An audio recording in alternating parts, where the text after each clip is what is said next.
રાજકોટ મનપા દ્વારા ફૂડ વિભાગની બેદરકારીની કામગીરી યથાવત જોવા મળી રહી છે। દરોડા જે છે તેની કામગીરી છેલ્લા 6 દિવસમાં 400થી પણ વધુ પેઢીઓમાં દરોડો પાડવામાં આવ્યો છે। તપાસ દરમિયાન 2900 કિલો અખાદ્ય ખોરાકનો નાશ કરવામાં આવ્યો છે। નિયમોનું ઉલ્લંઘન કરનાર વેપારીઓની પાસેથી 3,18,000નો દંડ પણ વસૂલવામાં આવ્યો છે। તો હાઇજીનના નિયમો ન જાળવતા 1,131 જે પેઢીઓ છે તેને પણ નોટિસ ફટકારવામાં આવી છે। ગંભીર બેદરકારી દાખવનાર 4 પેઢીઓને સીલ કરવામાં આવી છે। આગામી દિવસોમાં ડેરી અને બેકરી પ્રોડક્ટની પણ તપાસ કરવામાં આવશે। તો રાજકોટમાં આ કાર્યવાહી કરવામાં આવી છે કે જ્યાં હાઇજીન બાબતે પણ ચોકસાઈ નથી તેની સામે કાર્યવાહી કરવામાં આવી છે। ખાસ કરી અને અખાદ્ય પદાર્થને લઈને પણ સઘન તપાસ।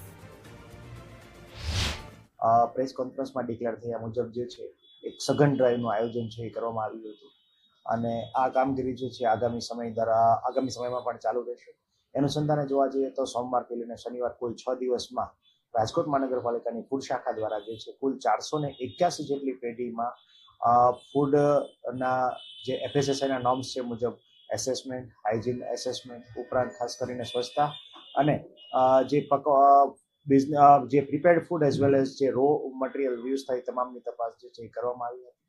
એમાં જોવા જઈએ 481 પેઢીમાં ક્યાંક ને ક્યાંક વધતા ઓછા પ્રમાણમાં જોવા જઈએ તો મોટી રેસ્ટોરન્ટ, ફૂડ હોકર્સ ઝોન ઉપરાંત જોવા જઈએ તો મોટી હોટલ્સના કિચન્સ પણ આપણે ઇન્વોલ્વ કરેલા હતા। આમાં રેસ્ટોરન્ટ નાની મોટી અને ઉપરાંત જે છે મલ્ટીનેશનલ કંપનીઝ ધરાવતા પિઝા પાર્લર્સનો પણ સમાવેશ થાય છે।